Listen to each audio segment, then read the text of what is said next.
ವ್ಯಾಪಾರ ಆಗ್ತಾ ಇದೆ. ನಮ್ಮ ಬೆಳಗಾವಿ ಕ್ಲಿಯರ್ ಆಗಿದೆ. ಬಾಗಲಕೋಟೆ ಕೂಡ ಕೆಲವು ಕಾರ್ಖಾನೆಯವರು 3,300 ರೂಪಾಯಿ ಈಗಾಗಲೇ ಗೋದಾವರಿ ಇರ್ಬೋದು, ಅವರು ಕೂಡ ರೇಟನ್ನು ಹೆಚ್ಚಿ ಪ್ರಾರಂಭ ಮಾಡಿದರು.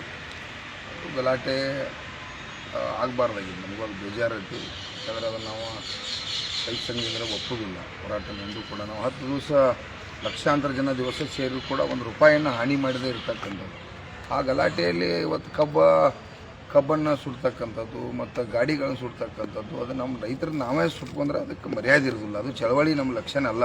ಅದಕ್ಕಾಗಿ ನಾವು ಕರ್ನಾಟಕ ರಾಜ್ಯ ರೈತ ಸಂಘದ ಆ ಚಳವಳಿಯನ್ನು ಒಪ್ಪದೇ ಇರತಕ್ಕಂಥ ಸಂದರ್ಭ. ಯಾಕಂದ್ರೆ ಅನಿವಾರ್ಯ ಐತಿ. ನಾವು ಹಂಗೆ ಆ ಚಳವಳಿಗೆ ಕೂಡ ನಾವು ಸ್ಕೋಪ್ ಕೂಡ ಮಾಡಿದವರಲ್ಲ. ಯಾಕಂದ್ರೆ 3,300 ರೂಪಾಯಿ ಅವ್ರು ಈಗಾಗಲೇ ಸರ್ಕಾರದ ಏನು ಆಗೈತಿ FRP ಅವರು ಹೊರತುಪಡಿಸಿನ ಅದನ್ನು ಅವ್ರು 3,300 ರೂಪಾಯಿ ಹೆಚ್ಚಿದ್ದಾರೆ ಅಡ್ವಾನ್ಸ್ ಆಗಿ. ಆದರೂ ಕೂಡ ಅದು 3,500 ಕೊಡಬೇಕು. ಹಾಂ, 3,500 ಬೇಡಿಕೆ ಮಾಡಲಿ. ಆದರೂ ಬೇಡಿಕೆ ವೇದಿಕೆ ಒಳಗಿರಲಿ. ನಾವು ಹೋಗಿ ಗಲಾಟೆ ಆಯ್ತಪ್ಪ ಅಂತಂದರೆ ಇವತ್ತು ಹಾನಿ ಆಯ್ತು. ಸುಮಾರು ಕೋಟ್ಯಾಂತರ ರೂಪಾಯಿನ ಇವತ್ತು ನಮ್ಮ ಟ್ರ್ಯಾಕ್ಟರ್ದವ್ರು ಹಾನಿ ಆಗೈತಿ. ಈಗ ಸದ್ಯ ಸರ್ಕಾರ ರಿಪೇರಿ ಮಾಡಿಕೊಟ್ಟಿದ್ದು ಕಾರ್ಖಾನೆಯವ್ರು ಮಾಡಿಕೊಟ್ಟರು. ಅವ್ರ ಆಸೆ ಇರ್ತಾವ, ಅದ್ರ ಮೇಲೆ 10 ಲಕ್ಷ ಲೋನ್ ಮಾಡಿರ್ತಾರೆ. ಅದನ್ನ ಹೋಗಿ ಈಗ 1 ತಿಂಗಳ ಗಂಟೆ ಗಾಡಿ ರಿಪೇರಿ ಮಾಡಿಸ್ಬೇಕು. ಇವೆಲ್ಲ ಅನಾಹುತಕ್ಕೆ ಈಡು ಅವಶ್ಯಕತೆ ಇಲ್ಲ. ಏನು ಅವಶ್ಯಕತೆ ಐತೆ? ಹೋರಾಟ ನಾವು ಶಾಂತಿಯಿಂದ ಮಾಡಬೇಕು. ಇವತ್ತು ಅಹಿಂಸಾತ್ಮಕ ಹೋರಾಟಗಳನ್ನು ಮಾಡೋದ್ರಿಂದ ಇವತ್ತು ಹೋರಾಟಕ್ಕೂ ಗೌರವ ಇರೋದಿಲ್ಲ. ಮತ್ತು ಸರ್ಕಾರ ಕೂಡ ಇವತ್ತು ನಮ್ಮ ಮೇಲೆ ಬೇರೆ ಅದನ್ನು ಪರಿಣಾಮ ರೀತಿಯೊಳಗೆ ಒಯ್ದಂಥದ್ದಾಗ್ತೈತಿ. ಇವತ್ತು ಆ ರೀತಿ ಮಾಡಬಾರ್ದು. ಇವತ್ತು ಎಲ್ಲ ಹೋರಾಟಗಾರರಲ್ಲಿ ಕೈ ಮುಗಿತೀವಿ. ಏನು ಬೇಕಾದಿರಲಿ ಕೇಳೋಣ, ನಮ್ಮ ಹಕ್ಕತ್ತೆ. 5,500 ಕೇಳೋಣ ಕಬ್ಬಿನ ಬಿಲ್. ನಾವು 3,500 ಅಷ್ಟೇ ಅಲ್ಲ, ನಾವು 5,500 ರೂಪಾಯಿ ಕೇಳತ್ತು. ನರೇಂದ್ರ ಮೋದಿ ಅವರ ಒಂದು ತೆರಿಗೆ ಹಣದಾಗ 1,000 ಕೊಡಲಿ, ಸಿದ್ದರಾಮಯ್ಯ ಅವರು 1,000 ಕೊಡಲಿ. ಇದು 3,500 ಶುದ್ಧ 5,500 ರೂಪಾಯಿ ನಾವು ಕಬ್ಬಿನ ಬಿಲ್ ಕೇಳತ್ತು. ಅದು ಹೋರಾಟ, ಕೇಳೋದು ಹಕ್ಕತ್ತಿ, ಕೇಳಬೇಕು. ಆದರೂ ಕೂಡ ಇವತ್ತು ನಾವು ಮಾಡಿ ತೋರಿಸೋದಿಲ್ಲ. ಈಗ ಕುರ್ಲಾಪುರ ಚಳವಳಿ ಒಳಗೆ ವೇದಿಕೆ ಮೇಲೆ ಅಷ್ಟೇ ಕೂತು ಎಲ್ಲೂ ಕೂಡ 10 ರೂಪಾಯಿ ಕೂಡ ಹಾನಿ ಆಗಿಲ್ಲ, ಗಲಾಟೆ ಆಗಿಲ್ಲ. ಲಕ್ಷ ಜನ ಬಂದರೂ ಕೂಡ ಅಲ್ಲಿ ಬಂದಿರತಕ್ಕಂಥ ಜನ ಸುದ್ದಿ ಜಗಾಡಲಿಲ್ಲ ಅಂತ ಒಂದು ಐತಿಹಾಸಿಕ ಚಳವಳಿ ಆಗೈತಿ. ಅದೇ ರೀತಿ ಮಾರ್ಗದಾಗ ಇವತ್ತು ಬಿಜಾಪುರ ಅಲ್ಮೇಲ್ ಕಾರ್ಖಾನೆ ಇರ್ಬೋದು ಮತ್ತು KPR ಕಾರ್ಖಾನೆ ಇರ್ಬೋದು, ಅಲ್ಲಿ ಕೂಡ ಪ್ರತಿಭಟನೆ ಐತಿ. ಇವತ್ತು ಅಲ್ಲಿ ಕೂಡ ಸಾಕಷ್ಟು ಜನ ರಾಷ್ಟ್ರೀಯ ಹೆದ್ದಾರಿ ರಾಜ್ಯ ಹೆದ್ದಾರಿಗೆಲ್ಲ ಭಾಗವಹಿಸತ್ತಾರೋ, ನಾವೆಲ್ಲ ಭಾಗವಹಿಸತ್ತು. ಇವತ್ತು ನಾನು ಬರುತ್ತನಾಗ ಶುಗರ್ ಕಮಿಷನರ್ಗೆ ಮಾತಾಡ್ಕೊಂಡು ಬಂದು ತಕ್ಷಣ ಅದನ್ನು ಕ್ಲಿಯರ್ ಮಾಡ್ರಿ, ಇದು ಸರಿ ಆಗುದಿಲ್ಲ. ಇಲ್ಲಿದೇನು ಸಮಸ್ಯೆ? ಜಮಖಂಡಿ ಶುಗರ್ಸ್ ಇದ್ದಾಗಲಿ ಅಲ್ಮೇಲ್ ಶುಗರ್ಸ್ ಇವರು ಭಾಳ ನಮ್ದು ರಿಕವರಿ ಕಡಿಮೆ ಐತಿ, 9.5 ಐತಿ ಅನ್ನುವಂಥದ್ದು ಅವ್ರು ಹೇಳತ್ತಾರ. ಅದ ಇರಲಿ. ನಮ್ಮ ವಿಚಾರೇನ 5-6 ವರ್ಷದಿಂದ ತಾವೇನು 10 ರೂಪಾಯಿ ಹೆಚ್ಚು ಕೊಟ್ಟಿಲ್ಲ. ನೀವು ಲಾಭದ ಈಗೇನು 75 ಬಹು ನಿಮ್ದೇನು ಉತ್ಪಾದನೆ ಬರ್ತದೆ, ಅದ್ರೊಳಗೆ ಹೆಚ್ಚು ಕೊಟ್ಟಿಲ್ಲ. ಈ ಸಲ ಒಂದು ಸಲ ಕೊಡೋದು ರೈತರಿಗೆ ಏನು ತಪ್ಪಾಗೋದೈತಿ? ರೈತರು ಸಂಕಷ್ಟದಾಗದಾರು. ಗೊಬ್ಬರ ಡೀಸೆಲ್ ಎಲ್ಲ ಕೂಡ ಜಾಸ್ತಿ ಆಗೈತಿ. ತಾವೇನು ಸರ್ಕಾರದ ಆದೇಶ ಐತಿ, ಆದೇಶ ಪ್ರಕಾರ ಕೊಡಬೇಕು. ಇಲ್ಲಿ ಕೂಡ ನಮ್ಮದು 3,300 ಕೊಡಬೇಕು ಅನ್ನುವಂಥ ಬೇಡಿಕೆ ಐತಿ. ಅದರ ಸಲುವಾಗಿ ಇವತ್ತು ಹೋರಾಟ ಐತಿ. ಆ ಹೋರಾಟಕ್ಕೆ ಭಾಗವಹಿಸತ್ತೀವಿ. ದಯವಿಟ್ಟು ಎಲ್ಲ ಹೋರಾಟಗಾರರಲ್ಲಿ, ನಾಡಿನ ಜನತೆ, ನನ್ನ ಎಲ್ಲ ಹೋರಾಟಗಾರರಲ್ಲಿ ವಿನಂತಿ ಮಾಡ್ತಾ ಇದ್ದೀವಿ, ತಾವೆಲ್ಲ ಶಾಂತಿಯಿಂದ ಹೋರಾಟ ಮಾಡಿರಿ. ಯಾವ ಕೂಡ ಅನಾಹುತ ಘಟನೆಗಳನ್ನ ನಡಲಿಕ್ಕೆ ಇವತ್ತು ನಾವು ಕೂಡ ಕರ್ನಾಟಕ ರಾಜ್ಯ ರೈತ ಸಂಘ ಅದಕ್ಕೆ ಅವಕಾಶ ಕೊಡೋದಿಲ್ಲ. ಯಾಕಂದ್ರೆ ಇದು ಏನಾಕೈತಪ್ಪ ಅಂತಂದ್ರೆ ಹಾಳು ನಾವಾಗತ್ತು. ಈಗ ಟ್ರ್ಯಾಕ್ಟರ್ ಮತ್ತು ಗಾಡಿ ಸುಡೋದು ನಮ್ಮೂ ಹಾಳಾದು, ಕಬ್ಬು ನಮ್ಮದು ಹಾಳಾತು. ಬೇಡ, ಯಾಕಾದ್ರೆ ಅವಶ್ಯಕತೆ ಇಲ್ಲ. ಬಿಲ್ ತೊಗೊಂಡು ಎಲ್ಲಿಗೋ ಕಾರ್ಖಾನೆಯನ್ನು ಕಿತ್ಕೊಂಡು ಹೋಗೋದಿಲ್ಲ. ಮತ್ತು 4 ದಿವಸ ಭೇಟಾಗಿ ಅವ್ರು ಮತ್ತೆ ಕಾರ್ಖಾನೆಯವ್ರು ರಿಪೇರಿ ಮಾಡಿ ಸುಧಾರಣೆ ಮಾಡ್ಕೊಳಕ್ಕೆ ಸಾಧ್ಯತೆ. ಅದಕ್ಕೆ ಹಳೆ ಬಾಕಿನೇ ಕೊಡ್ತಿಲ್ಲ. ಇಂಥದ್ರಲ್ಲಿ ಇದು ಹಿಂಗೆ ಹೇಳ್ಕೊಂಡು ಉಳಿಸ್ಕೊಂಡು ಮುಂದೆ ಏನು ಕೊಡ್ತಾರೆ ಅನ್ನೋ ಗ್ಯಾರಂಟಿ ರೈತರಿಗಿಲ್ಲ. 114 ರೂಪಾಯಿ ಕೂಡ ಕೊಡಬೇಕಾಗಿತ್ತು, ಕೊಡಲೇಬೇಕು. ಅದನ್ನ ಕೊಟ್ಟು ಚಾಲೂ ಮಾಡಬೇಕಾಗಿತ್ತು. ಕಾರ್ಖಾನೆಯವರ ಉಡಾಡ್ರದಾರ, ಅದ್ರೊಳಗೇನು ಸಮಸ್ಯೆ ಇಲ್ಲ. ಅವ್ರೇನು ಶುದ್ಧದಾರ ನಾವು ಹೇಳಂಗಿಲ್ಲ. ಕಾರ್ಖಾನೆಯವರ 100% ಅವ್ರು ನಮ್ಮ ಉದ್ಧಾರ ಮಾಡೋಕ್ಕಾಗಿ ಕಾರ್ಖಾನೆ ಕಟ್ಟಿಲ್ಲ. ಅವರು ಶ್ರೀಮಂತರಾಗಿ ಆ ರೊಕ್ಕ ತಗೊಂಡು ನಮ್ಮ ರಾಜಕಾರಣ ಮಾಡ್ತಕ್ಕಂಥದ್ದು ಅದೇನು ಉದಾಹರಣೆ ಹೊಸದಲ್ಲ. ನಮ್ಮ ಮಂದಿ ದಿವಸ ಹೇಳ್ತಿರ್ತಾರೋ. ಆದರೂ ಸುಧಾರಣೆ ಆಗಲಿ. ಅವರು ಈ ವರ್ಷ ಹೆಂಗೆ ಇವತ್ತು ಗುರ್ಲಾಪುರದ ಐತಿಹಾಸಿಕ ಚಳವಳಿ ಆಗೈತಿ. ಇನ್ನು ಮುಂದೆ ಅವರು ನಮಗೆ ಮೋಸ ಮಾಡಕ್ಕೆ ಬಿಡೋದಿಲ್ಲ. ತೂಕದಾಗೂ ಮೋಸ ಮಾಡಕ್ಕೆ ಬಿಡಂಗಿಲ್ಲ, ರಿಕವರಿ ಒಳಗೂ ಮೋಸ ಮಾಡಕ್ಕೆ ಬಿಡಂಗಿಲ್ಲ.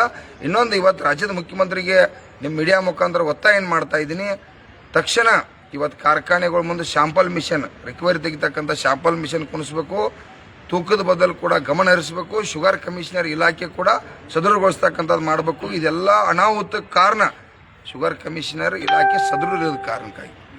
ಅಲ್ಲಿ ನಿನ್ನೆ ಹೋರಾಟಕ್ಕೆ ಯಾರು ಕಾರಣ ಅಂತಾರೆ? ಕೆಲವರು ಕಿಡಿಗೇಡಿ ಮಾಡ್ಯಾರ ಅಂತ ರೈತರು ಆರೋಪ ಮಾಡ್ತಾರೆ, ರೈತರೇ ಮಾಡ್ಯಾರ ಅಂತ ಅವರು ಆರೋಪ ಮಾಡ್ತಾರೆ. ಸಮೀರ್ವಾಡಿ ಕಾರ್ಖಾನೆ ಸುತ್ತ 70ರಿಂದನೂ ಇದೇ ಷಡ್ಯಂತ್ರ ನಡೀತಾ ಇದೆ. ಕಾರ್ಖಾನೆ ಮುಚ್ಚಿಸ್ಬೇಕು ಅಂತ ಪ್ಲಾನ್ಗಳು ನಡೀತಾ ಇದ್ದಾವೆ ಅಂತ ಆರೋಪ ಇದೆ. ಈಗ ಆ ಹೋರಾಟನ ಇವತ್ತು ಆಗಿರ್ತಕ್ಕಂಥ ಅನಾಹುತನ ನಾನು ಕೂಡ ಇವತ್ತು ಅದನ್ನು ಒಪ್ಪಲಿಕ್ಕೆ ಸಾಧ್ಯ ಇಲ್ಲ. ಅದು ಅನಾಹುತ ನಾವು ಕೂಡ ಮಾಡಿದ್ರಲ್ಲ. ನಾವು ತಮಗೆ ಗೊತ್ತ, ತಮ್ಮ ಆಶೀರ್ವಾದದಿಂದ ನೀವೆಲ್ಲ ರೈತ ದೇವರುಗಳ, ನೀವು ದೇವರುಗಳೆಲ್ಲ ಮೀಡಿಯಾ ದೇವರುಗಳು ಮನಸ್ಸು ಮಾಡಿ ಇವತ್ತು 300 ರೂಪಾಯಿ ಎಲ್ಲಿ ಹೋಗಿಲ್ಲಮ್ಮ. ಗುರ್ಲಾಪುರದಾಗ ಕೂತು ಗುರ್ಲಾಪುರದಾಗ ಕಾರ್ಖಾನೆ ಅವ್ರನ್ನ ಮಣಿಸಿದೀವಿ, ಸರ್ಕಾರ ಮಣಿಸಿದೀವಿ. ಅದಂದ್ರೆ ಹಣ ಸಿಕ್ಕತ್ತಿ. ಅದು ಕೂಡ ಅಲ್ಲಿರ್ತಕ್ಕಂಥ ನಮ್ಮ ಏನು ರೈತರ ಮುಖಂಡರದಾರು ಅವ್ರಿಗೆ ವಿನಂತಿ ಮಾಡ್ಕೋತೀವಿ, ಚಳವಳಿಯನ್ನು ಒಳ್ಳೆ ರೀತಿ ಒಳಗೆ ಒಯ್ಯಿರಿ, ಅನಾಹುತಕ್ಕೆ ಈಡಾಗಬಾರ್ದು. ಯಾಕಂತಂದ್ರೆ ಈ ಅನಾಹುತದಿಂದ ಅನುಭವಿಸೋರು ಯಾರ? ರೈತರು ಅನುಭವಿಸ್ತು, ನಾವು ಹಾಳಾಗತ್ತು, ಅವ್ರಿಗೇನೈತೆ ಆಯಿತು ಲ್ಯಾಂಡ್ ಆರ್ಡರ್ ಪಾಮ್ರವಾತು, ಈಗ 3 ದಿವಸ ಬಂದ್ ಮಾಡಿದ್ರು, ಅದು ಇದ್ರೊಳಗೆ ಹೋಗುದಾ? ಕಾರ್ಖಾನೆಗಳು ಕೂಡ ಚಾಲೂ ಆಗಬೇಕಾಗೈತೆ, ಕಬ್ಬು ಬಂದು ನಿಂತೈತೆ. ಅದನ್ನು ನಾವು ಸರಿಯಾಗಿ ದಾರಿ ಒಳಗೆ ಒಯ್ಬೇಕು. ನಾವು ಬೆಳಗಾವಿ ಜಿಲ್ಲೆ ಒಳಗೆ ಮಾಡಿದ್ವಿ. ಈಗ ಇದು ರಾಜ್ಯದ ನಮ್ಮದು ಜವಾಬ್ದಾರಿ ಇದೆ. ನಿಮಗಿರೋ ಮಾಹಿತಿ ಪ್ರಕಾರ ನಿನ್ನೆ ಮಾಡಿದಂಥ ಕೆಲಸ ರೈತರದ್ದು ಅಥವಾ ಕಿಡಿಗೇಡಿಗಳು? ಈಗ ಹೋರಾಟಗಾರದು ಜವಾಬ್ದಾರಿ ಇರ್ತೈತಿ. ಹೋರಾಟಗಾರ ಅಲ್ಲಿ ಹೋಗೋ ಅವಶ್ಯಕತೆ ಇಲ್ಲ. ಅವ್ರು 3,300 ರೂಪಾಯಿ ಘೋಷಣೆ ಮಾಡಿ ಅದನ್ನು ಬೋರ್ಡಿಗೆ ಹಚ್ಚಿದ ನಂತರ ಮತ್ತೆ ಹಳಿ ಬಾಕಿ ಇತ್ತಂದ್ರೆ ಕೆಲವು ಜನ ಹೋಗಿ ಕೇಳಬೇಕು. ಆ ಹೋರಾಟದ ವೇದಿಕೆಯನ್ನು ಸಾವಿರಾರು ಮಂದಿ ನಾವು ಕರ್ಕೊಂಡು ಹೋದಪ್ಪ ಅಂದ್ರೆ 1000 ಜನ ಕಂಟ್ರೋಲ್ ಆಗೋದಿಲ್ಲ. ಯಾಕಂದ್ರೆ ಎಲ್ಲ ಹೋರಾಟಗಾರರಿಗೆ ಗೊತ್ತಾಗೋದಿಲ್ಲ. ಕೆಲವು ಒಳಗೆ ಓಡಾಡ ಹುಡುಗರು ಇರ್ತಾರೋ, ಆ ಮಾಪದಾಗ ಯಾರ್ಯಾರು ಬಂದು ಯಾವ ಗಲಾಟೆ ಮಾಡ್ತಾರೋ ಏನೈತಿ ಅನ್ನೋವಂಥದ್ದು ಗೊತ್ತಾಗಿಲ್ಲ. ಈಗ ಬಲಿಪುಷಿ ಯಾರಾಗ್ತಾರೆ. ಅದಕ್ಕಾಗಿ ನಮ್ಮ ಹೋರಾಟಗಾರ ಜವಾಬ್ದಾರಿ ಐತೆ.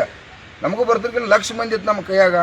ನಾವು ಹೋಗ್ತಿದ್ದು ಸರ್ಕಾರ ವ್ಯವಸ್ಥೆ ವಿರುದ್ಧ ಅಂಜಿಕೆ ಆಗ್ತಿದ್ದು, ಹೋಗಲಿಲ್ಲ. ಸರ್ಕಾರ ಬರುವಂಗೆ ಮಾಡಿದ್ವು. ಆ ತಾಕತ್ತನ್ನು ನಾವು ಎಲ್ಲರೂ ಬೆಳೆಸ್ಕೋಬೇಕು. ಅದು ಜನಾಂದೋಲನ ಆಗೈತಿ. ಆ ಜನಾಂದೋಲನನ್ನು ಇವತ್ತು ನಾವು ಸರಿಯಾಗಿ ಮಾರ್ಗದಾಗ ಹೋದ ಇವತ್ತು ಕಬ್ಬು ಬೆಳೆಗಾರ ಲಾಭ ಮಾಡ್ತಕ್ಕಂಥದ್ದು ಆಗಬೇಕು. ದಯವಿಟ್ಟು ಎಲ್ಲೂ ಕೂಡ ಗಲಾಟೆ ಅನಾಹುತಗಳನ್ನು ಯಾರು ಕೂಡ ಆತ್ಮಹತ್ಯೆ ಮಾಡ್ಕೋದು ಅಂತ ಯಾವುದೂ ಅವಶ್ಯಕತೆ ಇಲ್ಲ. 100% ಸರ್ಕಾರ ಕೂಡ, ರಾಜ್ಯದ ಮುಖ್ಯಮಂತ್ರಿ ಶಿವಾನಂದ ಪಾಟೀಲ್ ಸರ್ ಕೂಡ ಇದಕ್ಕೆ ತಕ್ಷಣ ಹೋಗಿ ಅಲ್ಲೇನು ಕಾರ್ಖಾನೆ ಕಬ್ಬು ನಾಶ ಆಗೈತಿ, ಟ್ರ್ಯಾಕ್ಟರ್ ಮಾಲಕರ ಟ್ರ್ಯಾಕ್ಟರ್ಗಳು ನಾಶ ಆಗ್ಯಾವು, ಅದಕ್ಕೆ ತಕ್ಷಣ ಪರಿಹಾರ ಕೊಟ್ಟು ಅವ್ರು ಹೊಸ ಟ್ರ್ಯಾಕ್ಟರ್ ಕೊಡಿಸ್ತಕ್ಕಂಥ ಕೆಲಸ ಸರ್ಕಾರ ಜವಾಬ್ದಾರಿ ಇರಬೇಕಂತ ಒತ್ತಾಯ ಮಾಡ್ತಾರೆ. ಸರ್ಕಾರ ಘೋಷಣೆ ಮಾಡಿರೋ ಏನು ನಿಗದಿ ಆದೇಶ ಮಾಡಿತ್ತಲ್ಲ, ಅದನ್ನು ವಿಜಯಪುರ ಜಿಲ್ಲೆ ಕೆಲ ಸಕ್ಕರೆ ಕಾರ್ಖಾನೆ ಮಾಲೀಕರು ಒಪ್ತಾ ಇಲ್ಲ ಅಂತ. ಇಲ್ಲ, ಒಪ್ತಾ ಇಲ್ಲ ಅಂದರೂ ಕೆಲವು ಜನ ಒಪ್ತಾ ಇಲ್ಲ. ಅವ್ರ ರಿಕವರಿ ಅದು ಇದು 108 ನೆವ ಹೇಳತ್ತಾರ. ಅದನ್ನು ಸರ್ಕಾರ ಮುಂದೆ ಕೂತು ಸರಿ ಮಾಡಿ ಆ ಭಾಗದಾಗ ಅನುಕೂಲ ಆಗೋ ರೀತಿ ಅವ್ರು ರೈತರನ್ನೆಲ್ಲ ಮುಖಂಡರು ವಿಶ್ವಾಸ ತೊಗೊಂಡು ಮತ್ತು ಕಾರ್ಖಾನೆಯವ್ರ ವಿಶ್ವಾಸ ತೊಗೊಂಡು ಚರ್ಚೆ ಮಾಡಿ ಬಗೆಹರಿಸ್ತಕ್ಕಂಥ ಸರ್ಕಾರ ಜವಾಬ್ದಾರಿ ಐತಿ. ಈಗಾಗಲೇ ಅವು ಸಮೀರ್ ವಾಡಿದು 3,300 ರೂಪಾಯಿ ಘೋಷಣೆ ಮಾಡ್ಯಾರ. ಬೆಳಗಾವಿ ಒಳಗೆ ಕೂಡ 3,300 ರೂಪಾಯಿ ಘೋಷಣೆ ಮಾಡ್ಯಾರು. ಬಾಗಲಕೋಟೆಗೂ 3-4 ಕಾರ್ಖಾನೆಗಳು ಮಾಡ್ಯಾವು. ಇನ್ನೂ ಕೂಡ ಮಾಡಬೇಕು. ಬಿಜಾಪುರದಾಗ ಕೂಡ ಮಾಡಬೇಕು. ನಿನ್ನೆ ಆರ್.ವಿ. ತಿಮ್ಮಾಪುರ ಅವರು ಚರ್ಚೆ ಮಾಡೋದಕ್ಕಿತ್ತು, ಅವರು ಸಂಧಾನ ಕೂಡ ಮಾಡಬೇಕು ಅನ್ನೋದು. ಸಂಧಾನ ವಿಫಲ ಆಗಿದ್ದಕ್ಕೆ ಈ ರೀತಿ ಒಂದು ಘಟನೆ ಆಯಿತು ಅನ್ನೋದಕ್ಕೆ ಆಗಿರ್ಬೋದು. ಆದರೂ ಕೂಡ ನಮಗೂ ತಾಳ್ಮೆ ಬೇಕು. ಯಾಕಂದ್ರೆ ತಾಳ್ಮೆ ಇರಲಿಲ್ಲ ಅಂತಂದ್ರೆ ಅನಾಹುತ ಯಾರು ಹಾಳಾಗ್ತಾರೆ. ಆ ಕಣ್ಣಾಗ ನೀರು ಬರ್ದೈತಿ ನೀನು. ಯಾಕಂದ್ರೆ ಆ ಟ್ರ್ಯಾಕ್ಟರ್ಗಳು ಪಾಪ 10 ಲಕ್ಷ ಗಂಟೆ ಸಾಲ ಮಾಡಿ ಆ ಸಾಲ ಹರಿದು 4 ರೂಪಾಯಿ ನಮ್ಮ ಕುಟುಂಬಕ್ಕೆ ಉಳಿಲಿ ಅಂತೇಳಿ ಮಾಡಿರ್ತಾರೆ. ಇವತ್ತು ಆ ಕುಟುಂಬಗಳು ಇವತ್ತು ತಕ್ಷಣ ಟ್ರ್ಯಾಕ್ಟರ್ ಐತೆ, ಒಂದೇ ದಿವಸ ಟ್ರ್ಯಾಕ್ಟರ್ ರೆಡಿ ಆಗೋದಿಲ್ಲ. ರಿಪೇರಿ ಆಗಕ್ಕೆ 1 ತಿಂಗಳು ಬೇಕು. ಕೊಟ್ಟು ಸೀಸನ್ ಮುಗಿತ್ತಂದ್ರೆ ಆ ಹಾನಿಯನ್ನು ಯಾರು ತುಂಬ್ತಾರೆ? ಅದಕ್ಕಾಗಿ ಟ್ರ್ಯಾಕ್ಟರ್ ಸುಡೋದು, ಗಾಡಿ ಕಬ್ಬು ಕೆಡುವುದು. ನಾವು ಕೂಡ ಬೆಳಗಾವಿ ಜಿಲ್ಲೆ ಒಳಗೆ 1,000 ಟ್ರ್ಯಾಕ್ಟರ್ ತರಿಬೋದು. ಕೈ ಮುಗಿದ್ದು ಕಾಲು ಬಿದ್ದು ದಯವಿಟ್ಟು ಸಹಕರಿಸ್ರಿ ಅಂತ.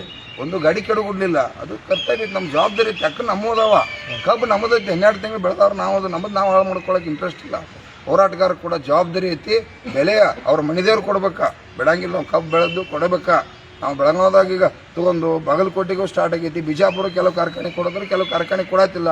ಅದ್ರ ಬದಲು ಹೋರಾಟ ಮಾಡಬೇಕಾಗೈತಿ. ಹೋರಾಟ ಮಾಡಿ ಪಡ್ಕೊಂಡು ಈಗಾಗಲೇ ಗುಲ್ಬರ್ಗದಾಗ ಮೊನ್ನೆ ಅವ್ರು ಬರೀ 2,700 ರೂಪಾಯಿ ಕೊಡತ್ತಿರು. ಬರೀ 2,800 ರೂಪಾಯಿ ಕೂಡ ಒಪ್ಕೊಂಡಿರ್ಕಿಲ್ಲ. ಯಾವಾಗ ನಾವು ರೈತ ಸಂಘದವರಲ್ಲಿ ಭಾಗವಹಿಸಿದ್ದು ಅವ್ರು 3,150 ರೂಪಾಯಿ ಕೊಡೋಕೆ ಒಪ್ಕೊಂಡ್ರು. ಅವ್ರು 400 ರೂಪಾಯಿ ಲಾಭ ಆಯ್ತು. ಹಾಂ, ದಯವಿಟ್ಟು ನಾವೇನಂತೀವಿ, ಇವತ್ತು ನಾವು ಬಂದು ಇಲ್ಲಿ ಇದು ಇತ್ಯರ್ಥ ಮಾಡ್ಬೇಕು. ಇದು ಮಂತ್ರಿಗಳ ಜವಾಬ್ದಾರಿ, ಶುಗರ್ ಕಮಿಷನರ್ ಜವಾಬ್ದಾರಿ, ಇಲ್ಲಿ ಜಿಲ್ಲಾ ಜವಾಬ್ದಾರಿ. ಅನಾಹುತ ಘಟನೆಗಳನ್ನ ಆಗಲ್ದಂಗೆ ಇಲ್ಲಿರ್ತಕ್ಕಂಥ ಜಿಲ್ಲಾ ಆಡಳಿತ, ಜಿಲ್ಲಾ ಉಸ್ತುವಾರಿ ಜವಾಬ್ದಾರಿ ಐತೆ, ಅವ್ರು ಮಾಡಬೇಕು. ಮುಖ್ಯಮಂತ್ರಿ ಕೂಡ ಇದನ್ನು ಹಗುರವಾಗಿ ತಿಳ್ಕೊಳ್ಳಂಗಿಲ್ಲ. ಇದನ್ನು ಗಂಭೀರವಾಗಿ ಪರಿಗಣಿಸಿ ಈ ರೈತರಿಗೆ ಕಾಪಾಡ್ತಕ್ಕಂಥ ಕೆಲಸ ಮಾಡ್ಬೇಕಂತ ಎಚ್ಚರಿಕೆ ಕೊಡ್ತಾ ಇದ್ದಾರೆ. ಸರ್ ಒಂದು ನಿಮಿಷ ಸುರೇಶ್, ಇದೊಂದು ಅಸೈನ್ಮೆಂಟ್ ಅದ ಸರ್, ಅದು